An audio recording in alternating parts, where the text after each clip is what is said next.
بسم اللہ الرحمن الرحیم۔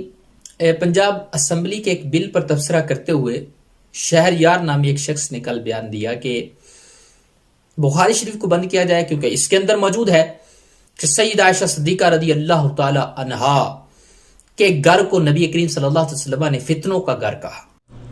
سوال یہ پیدا ہوتا ہے اس صحیح بخاری کا آپ کیا کریں گے کہ جس میں بہت واضح لکھا ہوا ہے کہ رسول اللہ صلی اللہ علیہ وسلم نے اشارہ کیا، اشارہ الی نحو بیت المسکن عائشہ، کہ جناب عائشہ کے گھر کی جانب اشارہ کیا اور کہا ہا ہن الفتنہ، یہاں ہے فتنہ، ومن حیث یطلع قرن الشیطان، اور یہاں سے شیطان کا سینگ نکلے گا۔ آپ کیا کریں گے اس صحیح مسلم کا کہ جس میں یہی روایت دوسرے الفاظ کے ساتھ بیان ہوئی کہ رسول اللہ صلی اللہ علیہ وسلم خرج رسول اللہ من بیت عائشہ وقال راس الکفر ہا ہنا، یہاں ہے کفر کا سرغنہ، ومن حیث یطلع قرن الشیطان، اور یہاں سے شیطان کا سینگ نکلے گا۔ کہا کہ یہاں سے فتنہ نکلے گا۔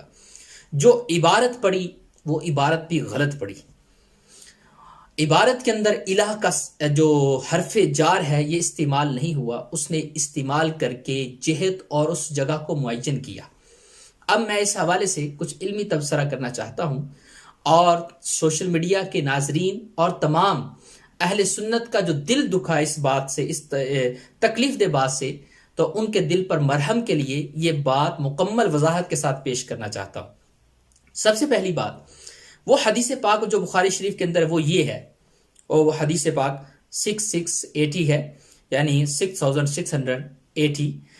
وہ حدیث یوں ہے، آقا کریم علیہ السلام نے اشارہ نحو مسکن عائشہ فقال ها هنا الفتنہ ثلاثا حیث یطلع قرن الشیطان۔ آپ نے سیدہ عائشہ صدیقہ رضی اللہ تعالی عنہا کے گھر جو مسکن تھا اس گھر کی جہت کی طرف اشارہ کرتے ہوئے کہا کہ فتنہ یہاں ہے، اور 3 بار فرمایا کہ یہاں سے شیطان کا جو قرن ہے، سینگ ہے، وہ طلوع ہوگا۔ یہ حدیث کا ترجمہ میں نے آپ کو بتا دیا، بخاری شریف میں موجود ہے۔ اور یہاں سے روافظ نے یہ دلیل پکڑی کہ معاذ اللہ بیت عائشہ، مسکن عائشہ، یہاں سے فتنہ گویا کہ نکلے گا، یہ مراد۔ حالانکہ آقا کریم علیہ السلام کی مراد کیا ہے؟ تمام مفسرین کی کتابیں اس حدیث کی شرح کے اندر اٹھا کے دیکھیں، شارحین کی، فرمایا اس سے مراد نحو المشرق الجہہ، اس سے مراد جہت ہے، مشرق مراد ہے، کیونکہ آقا کریم علیہ السلام مسجد نبوی شریف کے اندر بیٹھ کر خطاب فرما رہے ہیں، اور آپ کا جو حجرہ مبارک سیدہ عائشہ صدیقہ رضی اللہ تعالیٰ عنہ کا حجرہ مبارک جو ہے وہ مشرق کی جانب تھا، تو آپ نے مشرق کی طرف یوں اشارہ کر کے کہا، تو راوی نے اس کو نحو مسکن عائشہ یعنی مشرق کی جہت کو معین کرنے کے لیے یہ لفظ استعمال کیا ہے۔ مراد مشرق ہے، پوری جہت مراد ہے کہ ادھر سے فتنے نکلیں گے، نجد بھی مشرق کی طرف ہے، اور عراق کوئی بھی تفسیر کی گئی کہ وہاں سے فتنے نکلیں گے۔ آقا کریم علیہ السلام نے اس کی پیش گوئی بیان فرمائی، اور ایسا ہوا۔ تاریخ اسلامی کے اندر موجود ہے کہ مشرق کی جہت سے فتن برآمد ہوئے، نکلے، بڑے بڑے فتنے نکلے جنہوں نے اسلام کے اندر اسلام کی تاریخ کو خونخوار کر دیا، یعنی ایسے فتنے نکلے۔ آقا کریم علیہ السلام نے ان کے حوالے سے بیان کیا۔ اس سے مراد بیت عائشہ، جہاں سیدہ عائشہ صدیقہ رضی اللہ تعالی عنہا رہتی تھی، وہ مراد نہیں ہے، نہ ہی معاذ اللہ اس سے مراد سیداتنا عائشہ صدیقہ رضی اللہ تعالی خود ہیں۔ اگر یہ مراد معاذ اللہ نعوذ باللہ نقل کفر نواز لی جائے، الامان والحفیظ، پھر اس کا معنی کیا بنے گا کہ آقا کریم علیہ السلام کی اپنی حدیث کے اندر تناقض پایا جا رہا ہے۔ اگر واقعی بیت عائشہ یہ فتنوں کا گھر ہے تو پھر آقا کریم علیہ السلام اس گھر میں رہتے کیوں ہیں؟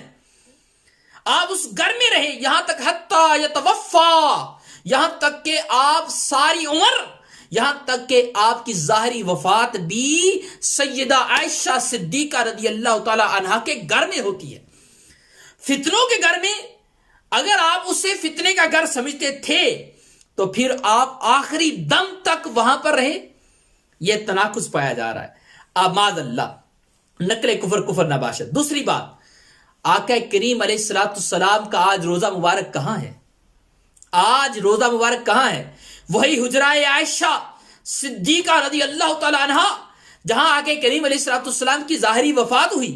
آپ کا وہی آج روزہ مبارک ہے، مرکز مبارک ہے، جہاں کروڑوں ہزاروں لاکھوں فرشتے دن اور رات رحمتیں برساتے ہیں، درود شریف کے گجرے نچھاور کرتے ہیں۔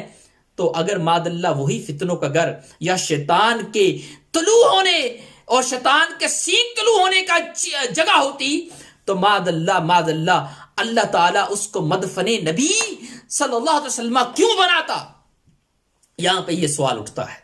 تو لہذا یہ مراد نہ حدیث سے ہے کہ نحو مسکن عائشہ سے مراد بیت عائشہ صدیقہ رضی اللہ تعالیٰ عنہ ہے، نہ ہی ماد اللہ حدیث کے کروڑویں حصے کی یہ مراد ہو سکتی ہے۔ ایون کہ مفسرین و شارحین کا ذہن بھی کبھی اس طرف نہیں گیا، بلکہ مشرق کی جہت کو معین کیا۔ پھر ایک اور جو بڑی بددیانتی کی ہے اس کلپ کے اندر، اس شخص نے الہ اور نحو دونوں لفظ استعمال کیے ہیں۔ الہ بھی جہت کے لیے استعمال ہوتا ہے، نحو بھی جہت کے لیے استعمال ہوتا ہے، لیکن تعبیری فرق اس میں یہ ہے کہ الہ سے مراد وہ گھر ہو سکتا ہے، نحو سے مراد جہت ہی ہوگی۔ لیکن اس شخص نے کیا کیا، اس کو بیچارے کو گرامیٹیکلی یعنی سینٹینس بھی بنانا نہ آیا، پھر مسکن عائشہ کہا، الف لام عائشہ کے ساتھ لگا دیا، حالانکہ وہ علم ہے، علم کے ساتھ الف لام کا استعمال معنی دارد، اور حدیث کو اپنی طرف سے گڑھ کر اس نے بیان کیا۔ رماد اللہ الہ کا لفظ وہاں ہے نہیں، خود بیان کیا اس نے۔ اور نحوہ سے مراد جہت ہوتی ہے، اسے پتا تھا کہ اس کا ترجمہ جہت ہے، اس لیے اس نے الہ وہاں پر لگایا۔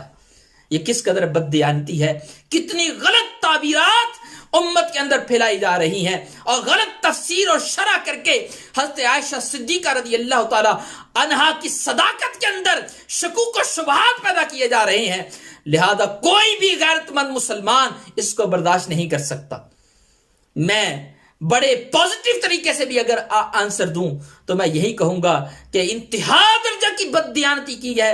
اگر آپ نے پنجاب اسمبلی کے بل پر تبصرہ کرنا ہی تھا تو تجھے یہی ایک جگہ ملتی تھی کہ تو سیدہ عائشہ صدیقہ رضی اللہ تعالی عنہا پر گفتگو کرتے ہوئے اتنی غلط تعبیرات پھیلا کر نوجوانوں کے دل کے اندر شکوک و شبہات پیدا کرنا چاہتا ہے۔ اللہ تعالیٰ ہدایت عطا فرمائے۔